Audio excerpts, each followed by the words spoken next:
coffee.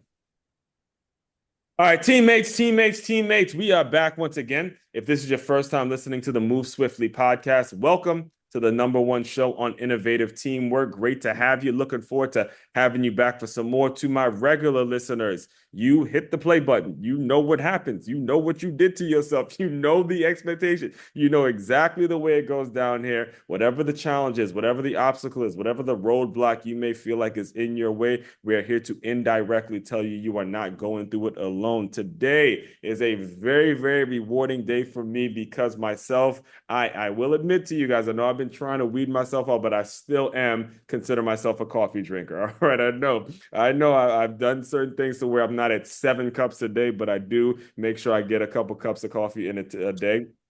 And today Excellent. I have Kevin Hartley, the founder of Cambio Coffee, who, like I tell you, represents, like I tell you all the time, and like I've told you in previous shows, when it comes to being in business, it requires, to be successful in business, it does require a very philanthropic mindset. It requires you having the heart, a big heart. It requires you actually really wanting to do some good in the world and doing some good for people, because he was able to tap into a concept in which with the coffee that you drink in your Keurig is now being able to be, not only is it better coffee, first of all, but it's also in a situation where you're able to recycle the actual thing that the coffee comes in, and it actually is being put to good use and is being recycled into the world. So all that being said, Calvin, welcome to the show, man. Yeah, thanks for having me so much. I'm excited. Yes, I'm excited to have you on, man, because one of the things, and as I was listening to your story, I remember it kind of took me back to when I was reading Howard Schultz's book, Onward, right? And he Yes. described it. It's a great book, great book. Highly recommend you guys go read it. He describes he's the founder of Starbucks, if you don't know, but he describes like when he walked into a coffee shop in Seattle, I think he was, the service was so well, it was like he was enthralled with it. That was a specific word he used. And if you were to go to a Starbucks now, you would feel enthralled. You'll see great murals of, farmers and the beans and everything like that. And you actually kind of have I'm not going to call you Howard Schultz or anything like that, but you have a similar story in regards to, you were part of Green Mountain. You were doing a lot of great things. And then as a way of getting out of the business, you tapped into a concept that I would love for you to kind of dive into a little bit more, and we can just I'll just let you go. I'll just let you talk, man, because there's a lot we're gonna get into today. I already see it. Okay, that's awesome. And again, thanks so much for having me. This is great. Hmm. So, helicoptering back up your notion about being philanthropic and being in business and being a good thing. Hmm. So, I first heard the term triple bottom line in 1994. Hmm. And that means you have not only a bottom line for profit because you have to survive as a business, Hmm. but you also have a bottom line, a figurative bottom line for people and a figurative bottom line for the planet. Wow. And our when Ann and I spend our own money investing and starting brands, we only do triple bottom line ideas that, yes, we're trying to compete on the national stage successfully, which we'll talk about, Yes. but we're also trying to make a huge impact on people and the planet and everything we do, so that our customers can align their values with their purchases, basically. Hmm. And then we like to think of ourselves as being one of the many thousands points of light that we help change the world through business, Yes. change the world through capitalism. And Yes. that's kind of the overarching story of what turns us on. And you made a really interesting point that I just wanted to add to, about it can be seen as part of business. And Yep. what's interesting about that to us is when you humans are funny. And one of the attributes from 200,000 years of development since Homo sapien first appeared on the planet Hmm. is that we like to work for causes that are bigger than ourselves. Hmm. And when you're doing a triple bottom line businesses, and it's legit and it's transparent, you attract really interesting customers, and you attract really interesting employees. Yeah. And it turns into that sort of symbiotic Yep. effect that can be quite exciting. Yeah. And then, did you want me to just share a little of my background and how we got here, or? Yeah. Well, before you go though, that actually is the first time I've heard triple bottom line as well. Mm, So you just taught me something, and it's amazing because I think like that. But when you think, you always hear the term win-win, but when you say yes. triple bottom line, that does open up a completely different door for your business, especially if you have a good heart, if you have a conscience, if you really are going about it and wanting to help people and believing in the product, believing in the service. That's where it has to start. All of this stuff is working within, guys. And this is what I constantly And reinforce to you guys as well. Because, well, yeah, I'll let you go for a second, but yeah. when it comes to how you found it though, when it comes to your experience at Green Mountain specifically, were there things that were going on that were tugging on you and Ann's heartstrings that made it so you wanted to take the lessons that you were learning and then say, we got to do something, we got to do something to get ourselves out of this and then build this on our own. Yeah. So the business side of the story is Hmm. I started doing work with a little coffee company in Vermont called Green Mountain Coffee Roasters with a wild and crazy entrepreneur named Bob Stiller. Yeah. And he started Green Mountain Coffee in a little coffee shop in Sugarbush, Vermont. And he sold a company called Easy Wider Rolling Papers when he was 28. Mm. And he, in theory, you can use tobacco and Easy Wider rolling papers, Yeah. but and then he retired at this ski area in Sugarbush, and the coffee shop was going out of business, and they agreed he sold it for $8 million when he was 28, and this was in the 80s. And Wow. the coffee shop owners and he agreed he would buy an antique coffee roaster, and then they would split the profits. Hmm. Well, then as fast forward, and we bought a little company called Keurig that does K cups, Yeah. and in mid 2005 2006, and then as we were scaling it, you guys, this is amazing. This is pinch me fun. And Green Mountain Coffee, we gave 5% of profits to environmental causes, Hmm. from river cleanups to food insecurity issues, and that was really cool. But a K-cup manufacturing line costs about $5 or $8 million and is about the size of a small house. We Right. had to install one somewhere every 10 business days in North America for more than 4 years to keep up with the demand. Oh my. And today, you and I were just talking about off camera, but today the US is going to drink 20 billion of these little K cups, Right. which in the world's greatest brands, this happens to be a Starbucks one, Hmm. which is amazing, except plastics aren't actually recyclable. So more than 40 million a day end up in a landfill or ocean. Right. And coffee farming families struggle with food insecurity more than 6 months a year. Right. Um, and you know what's interesting, Aswan, when most Americans hear coffee farm, they Yeah. think amber fields of waving grain and John Deere tractors and bliss and swimming in the creeks. A Right. coffee farm is not that. The Arabica beans are grown around the equator at 3,000 feet of elevation and above. And a coffee farm is a small open air dwelling, normally with a couple of families. And the quote farm is between 2 to 4 acres. And they live on between $1 and $3 a day. Oh my. So the tragedy of plastics not getting recycled and ending up in oceans and landfills and coffee farming families starving was after we sold Keurig, we had a $13.8 billion exit 6 years ago. Hmm. And after our non-compete was over, Ann and I assembled a dream team to reimagine the iconic K cup for the next 25 years and to Right. solve those two intractable problems or work on solving them with the triple bottom line mentality. So walk us through a little bit about the logistics of getting this done because you Mm, walked us through a whole lot, from the acquisition of K cups. All right. You have these little cups. And like I was telling you before we started recording, I live out here in South Florida. My family is from Trinidad. I actually went to Trinidad a couple months ago for a family mm, reunion. And one of the things that I noticed in the ocean, like the water in which people are going to have fun, the beaches, it's filled with plastic. I mean, disgusting. A it lot of is. a lot of the things that you just displayed. And when it comes to actually, I remember talking to my mom, I was like, when it comes to actually finding someone that cares about this stuff, there's actual trucks dumping the plastic in water. I mean, for to show you some of the places that Miami has, it's absolutely crazy. what were the logistics for you to say, okay, I have this company, I bought it, but then all of a sudden I'm going to switch everything to aluminum, and I'm going to know the right material to get to the right person, and then make Wow. sure that has to be a long, strenuous process. Yeah, that's like a huge cool question. Yeah. So plastics, whether it's K-cups or any food packaging, Mhm. it's cheap to produce and it does its job well.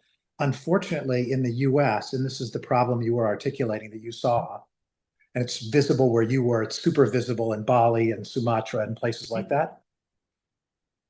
Unfortunately, in the US, when we throw plastics of any kind into the curbside bin, only 3% of the time they turn into another product. So 90, even the ones we throw in the bin, Yeah. Like you're 97% of the talking about time a about recycling bin, right? the curbside Like recycling when you bin. actually do what you are. When you actually do what you're supposed to, Yeah. I mean, you know, when you actually do what you're supposed to, Right. most of the time they're just take another truck ride to a landfill or Mhm. the ocean where they Right. last hundreds of thousands of years. Um, so uh, as we after we sold Keurig and started the brand Cambio, which Right. is now the fastest growing K cup brand in the US. Hmm. One of the things we had to get our arms around, which gets back to your question, is so how do we solve that plastics problem? Because we can't ask the consumer to buy a new machine. Hmm. We can't ask her or him to suffer in worse quality coffee. We can't ask them to pay a ton more. So you go, holy heck, like how are you going to solve that? So Hmm. we started on a multi-year, multi-million-dollar development project and looked at every material that would work effectively in a Keurig. And one of the challenges is with the new K cup, it has to be able to retain the freshness of the coffee for a long time because you're not roasting it and drinking it in the coffee shop. It Exactly. like roasts, it gets packed, it goes into Target, it stays on the shelf. The consumer brings it home. It has to last And the last. beautifully through that whole process. So there are a variety of materials we looked at, and we settled on aluminum, and we worked with brilliant partners in Austria and Germany. And aluminum is often referred to as the magic metal. And you guys on the podcast, I'm showing you the first and only patented ever in the planet aluminum K cup for your Keurig. Hmm. And I was going to say why people call it the magic metal, which is really Right. exciting. The first is, unlike plastic, you won't believe this, you guys. Unlike plastic, when we throw it in this curbside recycle bin, aluminum in the US, 95% of the time it ends up as another product. Wow. Baseball bat, Airstream trailer, Diet Coke can, Hmm. coffee pod, you name it. So Wow. that keeps 40 million a day out of landfills. Aluminum is also revered as the magic metal because the molecule is incredibly stable and you can recycle the material hundreds of times and it's as good as new. Hmm. Plastic degrades every time you recycle it. And it's actually more expensive to use recycled resin. Aluminum's way cheaper with the Hmm. recycled molecule.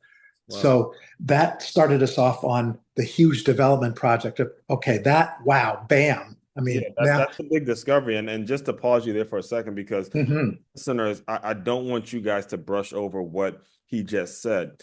When you are on a mission, when you have a goal, when it's something that you really want to do, it's on you to do the research. All right. I think just figuring that one discovery out and knowing the Mm, numbers and knowing the fact that, hey, that plastic's not likely going to actually end up being recycled anywhere. And then thinking about what the numbers are, that kind of puts you in a place now where it's like, okay, as long as we can at least do my part. I'm not going to fix the world. We're not going to, stop everything. But if I can do my part and promote this specific thing, now somebody else can come and pick up on the next innovation and the next innovation and the next innovation. And also, too, another point is you're not asking customers to just dump their Keurig machines.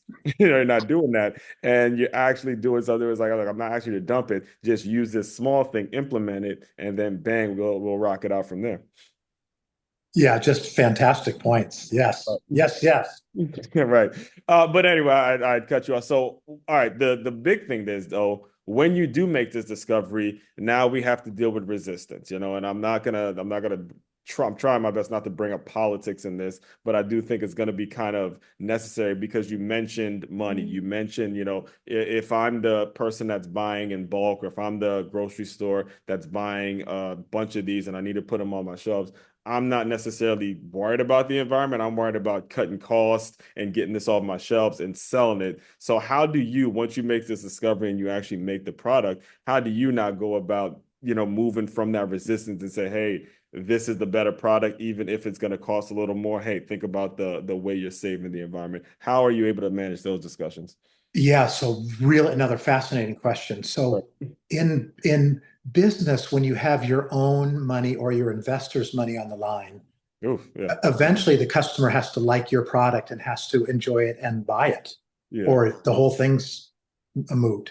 yeah. So we think about it in a phrase that I'm sure you have used many times with your listeners, which is product market fit, Yes, sir. the bundle of benefits. Hmm. So the way we started our project, and this is the way we started our project was a very sophisticated piece of research with Keurig consumers, which are now 43.5 million households Mm. in the US use Keurig as their coffee system. Yeah, even well, I And we at a school, and I mean it's all up in school now. I mean, we perfect. one So we'll have to upstairs, get them one some. upstairs, We'll have right? to get them some Cambio. Yeah, you definitely will. I'm gonna have to make sure. We'll afterwards we'll hook them up. So Yes.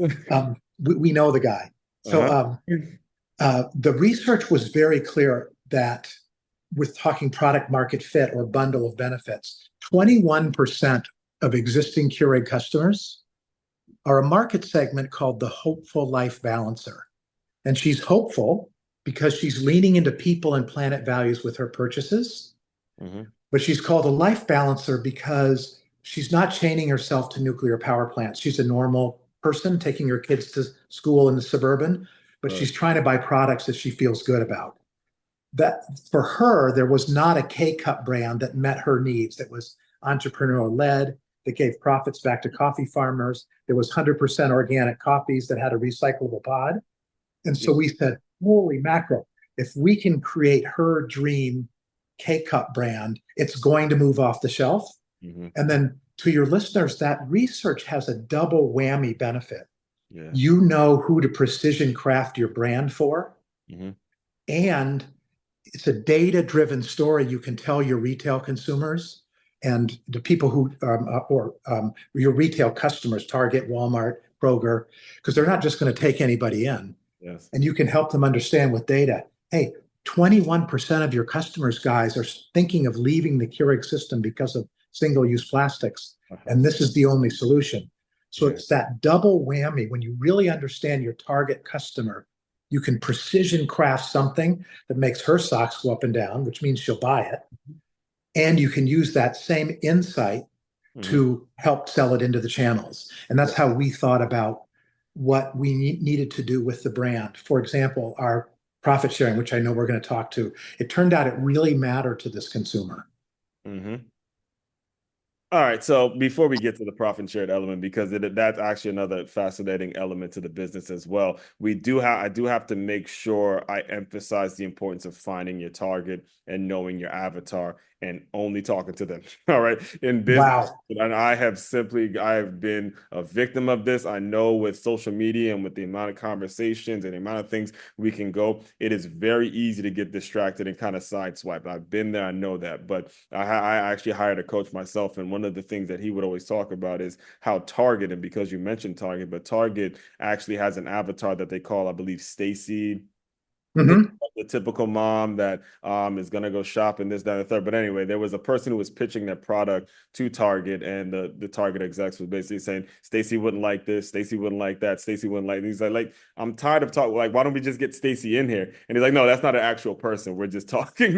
That's our avatar. Love it. Love Chris, it. I heard that story. I've had it in my mind too. John Vassos, he was my youth football coach, and he was the one that was responsible for all the money. And I always now in my mind, I'm like, okay, that's my avatar whenever I'm talking to people. So when you do that and you actually give your avatar, give your ideal client a specific name, a lot of these things are going to clear up for you. Like the roadway clears up for you. That, Very that's important. so funny. We call ours Hope, the hopeful Hope, life balancer, but the we shorten hopeful it life. to Yeah. Hope.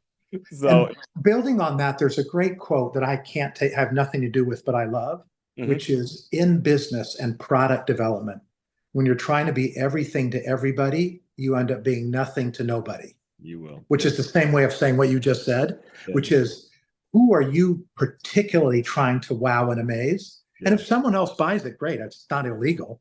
yeah, But exactly. there's a funny story like my dad was not a super nice guy, and he wouldn't he and in addition to that, Mhm. he wouldn't have bought an expensive wristwatch to save three people's lives. But if you tried to build a wristwatch for him, he'd opine as to what it should do, the Yeah, expensive one, but he's never going to buy it.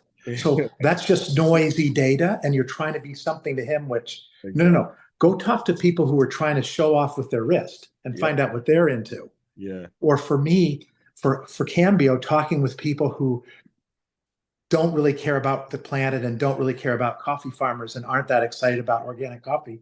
That's great. It doesn't, I mean, that's fine. It's legal, right? Right. But we can't listen to them to decide what we should do, which is your point. Mhm. Who's your avatar? What are you doing to be unique, different, better, and special to them?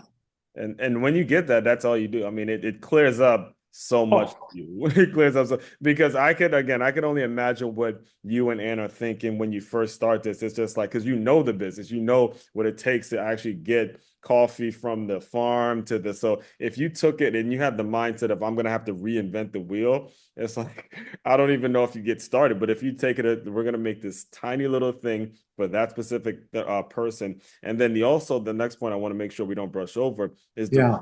the research. You found one thing in your research that said this specific one loophole for the people that use Keurig, one piece of research, and then that was able to create an entire brand that opened up in a huge door. So, folks, if you are not listening for your research or during your research papers and you don't take your research papers seriously, I hope you are starting to realize how important doing your homework, doing your research is because it can be that one fact, that one thing you find that creates an entire brand for you that you would have never realized with just one loophole. Yeah. Can I insert Yeah, another yeah, little go ahead. quick thought, Yeah, go ahead. which is we did a bunch of work with a famous marketing strategy professor named Dr. Kevin Clancy, who unfortunately is no longer with us. Mhm. And this was published in Harvard Business Review. But we looked at thousands of new product offerings that were brought to the world in consumer packaged goods, which means center store groceries, so deodorants and potato chips and sodas and coffee, et cetera. We Right. call that CPG, consumer packaged goods. 95% of new products and service offerings failed. 90% failed, right? 95% failed. Failed, right. Done by Procter and Gamble and Unilever and Frito-Lay. I'm just great, and PepsiCo, crazy. Mhm. So we looked at the research and we uncovered two quick problems, which your listeners might find really helpful.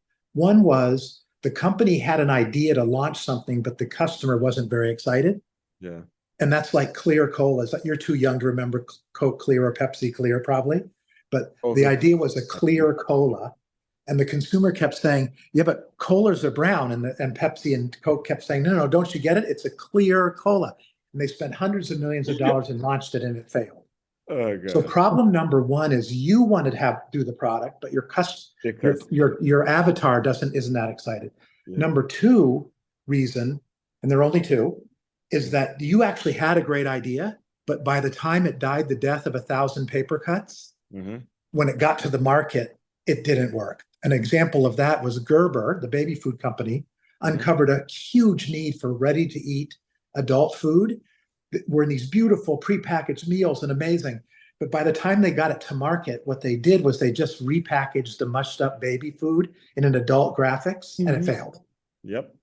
So Exactly. And well, the thing is, when you have these companies that have so much money, they can do that. That's why, again, I'm so for the entrepreneurs, so for the people that are actually making a difference, and which is what inspired the work I do now. And that actually brings up to the final point I wanted to talk to you about is the profit sharing model that you created. And you already kind of hit on this when you talked about mm, the farmers making only $1 a day. I myself come from a smaller island where I see the people that are struggling. I mean, we were actually there, and they're taking the coconuts off, they're cutting it up, and then they're selling it themselves and all that, you know. So speak to a little bit about what went into your profit sharing model and how you're able to kind of kick some back to the farmers that are actually doing the hard labor. Yeah. So part of the perspective, the worldview, the POV we have with triple bottom line Hmm. is you've probably heard the phrase greenwashing before, which is a Yeah. brand or a company will make an environmental claim and they might be doing a teeny little bit, but it's not the centerpiece of their strategy. Right. A lot of it Um, is just a lot of just for marketing purposes. just, yeah, right. And again, It's all that, if they're donating to a nonprofit and stuff, any of that is good. It's just not centerpiece yeah. to their strategy. We feel very differently that we're hoping to, if you sell tens of millions or hundreds of millions of K cups, we're hoping that the consumer, not hoping, she loves the coffee, but she also loves how the coffee makes her feel. And this hope, our target customer, our avatar, Hmm. cares way more deeply about supply chain, sustainability, and real people than a generic consumer, let's just say. And it Yeah. was really interesting, Oswan, in the research, we found that she said to us over and over again, I'm looking for brands that have values that I have with my own children. Mm, And we went, wow, what an insight. that is And we said, so what if we do, 1% for the planet like people do? Or what if we do, mhm. you know, and we kept ratcheting up in the research. And her sweet spot was we know you need to survive. Otherwise, you don't do any good if only your mother's drinking one K cup a year. Then who cares what you donate? So we settled with our target consumers on 20% of our profits, go Yeah. back to 10,000 struggling coffee farming families. So as we grow and hit our target, 60,000 less people a year will Hmm. suffer food insecurity. Right. Now, when you talk about the struggling farmers, how do you go about making sure that the money actually gets to them? Oh, yeah, great. So killer question. So we're when Anne and I visit around the world coffee farms, we're normally the only Americans and people with this skin color that they've seen. Hmm. And so sometimes we've dropped in on little schools and we showed on maps where we flew in from, Because and we have to use interpreters, give because me it's a so good funny. quick geography lesson. Right. Yeah, just so like just when and you or I see something that's just out of our worldview, like holy Yeah. mackerel, how fun. Well, it's funny, So but the school I teach at in Palm Beach is called the Center for Creative Education, and we do oh, collaborations with schools. So, I mean, countries, and they'll come here and they speak the language. And actually, we have a ton of cool things planned. So well, like I said, we'll connect after this. But oh, yeah, perfect. it's really Perfect. great when you're able to do that because to me that's such a big thing. That's why I actually like when the kids see that there's something outside of themselves, outside of just skin color, outside of just gender, then we're actually doing something that needs to be done. You know, that is the key element. Good on you. Yeah, if the world all shared that view, we'd be a lot better place. Oh my goodness, I'm telling 100%. So then Anne and I, as the brand gets successful, we don't have the ability to adjudicate around the world you. Hmm. which particular farm should get it and which shouldn't. Right. And we're both from Vermont, the home of Ben and Jerry's and the home of Seventh Generation and Green Mhm. Mountain Coffee, and very philanthropic oriented place. Yeah.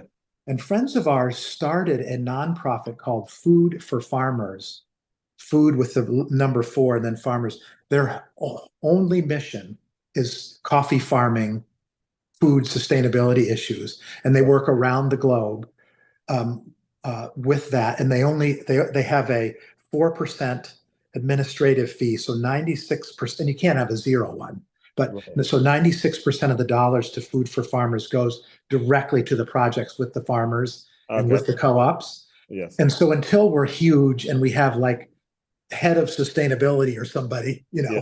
Mhm. that's how we chose to bridge it and adjudicate where the dollars go. And there you go again, fella. Again, this is why teamwork is such a big thing out here. It's you have the right friends and the food for farmers again. same mission as you, know the avatar, didn't try to do too much. And for you guys to, again, to align with that, then you're able to run the organization and the funnels go right exactly where they need to go. So much of this is about letting go of you being able to try to do everything on your own and Oh, collaborating and collaborating and collaborating with people. And that to me is such a big, such a key part to growth and development and all that kind of stuff. So, I do want to be very respectful of your time. Can you just tell I love people a it. little bit about how they get in touch with you, how they can reach out? What's the best way of connecting with you? Yes. So if you want to just check out the company, the website is cambioroasters.com. Mm-hmm. Cambio roasters.com. And we're of course on Amazon. And then my email is kevin@cambioroasters.com. Got it. So that will also be included in the show notes as well. So Kevin, the final thing I do to close out all the shows is I want you to use your imagination a little bit. You are back in Green Mountain. You are, seeing some things. You are working. Obviously, you like coffee and all that, but there's just something tugging at your heartstrings, feeling like you have to do more. I want you to pretend that that version of Kevin has come into the Zoom room. Give him some words of encouragement, and we will officially close. So the words of encouragement, Kevin talking to Kevin. I think a huge part of our humanness is to create, and a lot of our legacies are what we chose to build. Mm-hmm. And so I would urge Kevin to think of his business as his own personal art project, not the art of business, which is just doing what everyone else does, but a little better, but that you're trying to build a company, a product, a brand, a mission, a culture, and a team that's galleryable in a business art gallery. And Hmm. things are going to go really, really well. And then I would finish with, we always say, one, I agree with you, nobody can do everything themselves, including me. Mm-hmm. And so we always say, one team, one dream. One team, one dream, man. That's it. I actually have nothing else to add to that. Absolutely nailed it, man. All right. Again, if you're a first time listener here, you already know. I mean, I'll tell you now, the reason I close out with that question, because if I described you, if I described your situation going into it, the promise here is always to give you guys something indirectly to help you through whatever challenge you may be going through at this particular moment. Regular listeners already know this is how we roll on the show. So, all that being said, fellow teammates, continue to move swiftly. We will talk more soon.